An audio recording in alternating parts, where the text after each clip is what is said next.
जय हिमालय, जय भारत। संसार भर में हिमालय लोग यूट्यूब चैनल देख रहे आप सभी का स्वागत है और मैं हूं भारत की राजधानी नई दिल्ली से डॉक्टर हरीशचंद्र लखेड़ा। विश्व का महानतम ग्रंथ श्रीमद् भगवत गीता जिस पवित्र भूमि कुरुक्षेत्र में प्रकट हुआ, जहां योगेश्वर भगवान श्री कृष्ण ने अर्जुन को मोह से मुक्त कर कर्म और कर्तव्य का ज्ञान दिया, उसी पवित्र भूमि के प्रदेश हरियाणा के ब्राह्मणों को लेकर इस बार जानकारी लेकर आया हूं।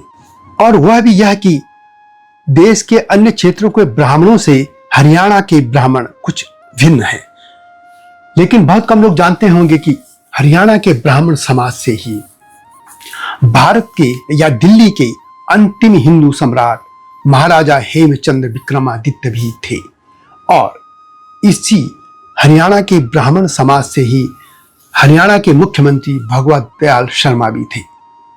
और जैसा कि मैंने पहले भी कहा कि हरियाणा के ब्राह्मण देश के अन्य ब्राह्मण समुदायों से कुछ मामलों में भिन्न है, वही इस वीडियो में मैं आपको बताऊंगा।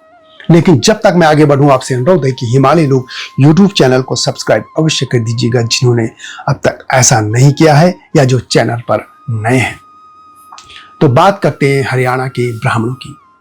हरियाणा की जनसंख्या का लगभग 12% ब्राह्मण है।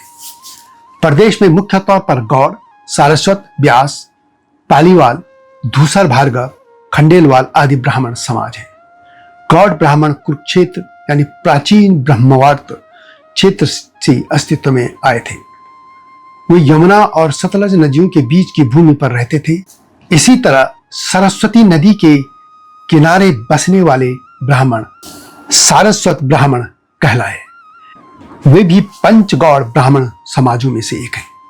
हरियाणा के ब्राह्मण देश के अन्य ब्राह्मणों से इस मामले भिन्न है कि वे बिना झिझक के खेती करते हैं, यानी हल लगाते हैं। पुरोहिती का काम में बहुत कम लोग शामिल हैं, जबकि ब्राह्मणों को परंपरागत रूप से पुजारी पुरोहित माना जाता है। लेकिन हरियाणा के ब्राह्मण, खासतौर पर गौड़ ब्राह्मण, पुरोहिती कार्यों में कम संलग्न पाए जाते हैं। आखिर ऐसा क्यों है? क्यों वे खेती करने लगे और पुरोहिती कार्य से अधिकतर ने दूरी क्यों बना ली? यही कुछ बातें हैं जो हरियाणा के ब्राह्मणों को देश के अन्य ब्राह्मण समाजों से कुछ भिन्न करती हैं। यह भी हो सकता है कि आर्य समाज के प्रभाव के कारण ऐसा हुआ होगा, परंतु एक बात यह भी मानी जाती है कि जहां क्षत्रिय समाज मजबूत स्थिति में है, वही ब्राह्मण सम्मानजनक स्थिति में रहे हैं। पंजाब हो या हरियाणा, इन दोनों राज्यों में क्षत्रिय समाज की संख्या बहुत कम है। इसके अलावा इस क्षेत्र से ही होकर लुटेरे आक्रांता भारत में और खासतौर पर दिल्ली तक पहुंचते रहे। इससे इस क्षेत्र में क्षत्रियों का राज बहुत पहले खत्म हो गया था। क्षत्रियों का राज खत्म हो जाने से ब्राह्मणों को राजाश्रय मिलना बंद हो गया था। इसलिए हरियाणा के ब्राह्मणों को अपनी आजीविका के लिए खेती समेत दूसरे कामकाज करने पड़े थे। संभवतः यही कारण है कि दिल्ली के अंतिम हिंदू शासक हेमचंद्र विक्रमादित्य समेत उनके पूर्वज ब्राह्मण होते हुए भी व्यापार करते थे। हेमचंद्र विक्रमादित्य धूसर भार्गव ब्राह्मण थे।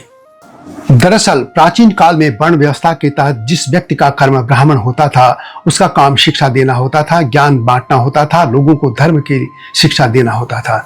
इसलिए ब्राह्मण कर्म करने वाले व्यक्ति को हल लगाने से दूर रखा गया। एक तो उनके पास हल लगाने का समय भी नहीं होता था, और यदि वे हल लगाते तो फिर वे पढ़ाई कैसे करते, ज्ञान कैसे बांटते। इसलिए उनको हल लगाने से रोका गया था ताकि उनका पूरा ध्यान शिक्षा पर लगा रहे। हालांकि बाद में यह एक प्रथा बन गई। जब जातियों में बदल गई तो जो ब्राह्मण रहे हुए फिर हल भी को छूते तक नहीं थे। और यह उदाहरण आपको कई जगह मिल जाएंगे। यदि आप उत्तर प्रदेश में चले जाएं, बिहार की तरफ चले जाएं, उत्तराखंड की चले जाएं, हिमाचल चले जाएं, या बहुत से क्षेत्र हैं जहां के ब्राह्मण पहले हल को छूते भी नहीं थे। हालांकि यह भेद अब पूरे समाज में, पूरे भारत में मिटता जा रहा है और अधिकतर जगह समाप्त हो चुका है। तो यही कारण रहा कि हरियाणा के जो ब्राह्मण थे उनको मजबूरीवश खेती समेत अन्य व्यवसाय अपनाने पड़े थे। हरियाणा के अधिकतर ब्राह्मण शाकाहारी होते हैं। उनके आहार में फल और सब्जियों के साथ ही दूध और डेयरी उत्पादक शामिल होते हैं। बहुत से ब्राह्मण धूम्रपान की आदत से अवश्य घिरे होते हैं। वे हुक्का अवश्य पीते हैं। समान गोत्र में शादी नहीं करते हैं। वे मां के कुल के भीतर विवाह से बसते हैं। और मान्यता है कि महाभारत युद्ध के समय गुजरात के ब्राह्मण कुरुक्षेत्र और करनाल क्षेत्र में बस गए थे। वे आज भी भात और कच्ची रोटी जैसी परंपराओं से बंधे हैं। यह बात भी ध्यान देने लायक है कि जैसा कि देश के अन्य क्षेत्रों के ब्राह्मण अपनी उपजाति, कुल, परंपरा आदि पर घमंड करते हैं, गर्व करते हैं, हरियाणा में ऐसा नहीं है। उदाहरण के तौर पर जैसे मैंने पहले भी कहा, कानिकुब्ज हो, सरयूपारी हो, गंगापारी हो, मैथिल हो, पहाड़ी ब्राह्मणों में सरोला, बड़ी धोती जैसे ब्राह्मण हैं, या दक्षिण भारत के ब्राह्मणों में भी हैं, परंतु हरियाणा में ऐसा कुछ नहीं है। हरियाणा के ब्राह्मण भी उसी तरह खेती करते हैं जैसी कि हरियाणा का अन्य समाज है। और अंत में एक और बात, हरियाणा कभी आदिगौड़ ब्राह्मणों का केंद्र था। पांडवों के कुल पुरोहित भी आदिगौड़ ब्राह्मण थे। कथा है कि देवी मां बाला सुंदरी पांडवों की कुल देवी थी। भगवान श्री कृष्ण ने पांडवों से महाभारत युद्ध से पहले अपनी कुल देवी की पूजा करने के लिए कहा था। इसलिए महाभारत युद्ध आरंभ होने से पहले पांडवों ने भगवान भोलेनाथ के अलावा कुल देवी माता बाला सुंदरी की भी पूजा की थी। इसके लिए उन्होंने उनकी पिंडी स्थापित की थी और उस स्थान का नाम हस्तिपुर रखा था। और बाद में मां बाला सुंदरी का मंदिर वहां स्थापित हो जाने से उस क्षेत्र का नाम हथीरा पड़ गया था। यानी आदिगौड़ ब्राह्मणों का केंद्र हरियाणा क्षेत्र रहा है और यहीं से ये लोग देश के विभिन्न क्षेत्रों में फैले थे। तो यह थी हरियाणा के ब्राह्मणों की गाथा। यह गाथा हरियाणा के ब्राह्मणों की है, न कि हरियाणा ब्राह्मणों की।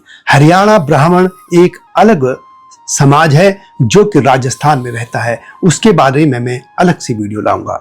यह वीडियो कैसे लगी कमेंट में अवश्य लिखें। जल्दी आऊंगा नई गाथा के साथ। तब तक जय हिमालय, जय भारत। हिमालय पे पेड़ हो तो गीत गाएंगी नदियाँ, गीत गाएंगी नदियाँ। पेड़ों पे चिड़िया है तो गीत गाएंगी नदियाँ, पेड़ों पे चिड़िया है तो गीत गाएंगी नदियाँ।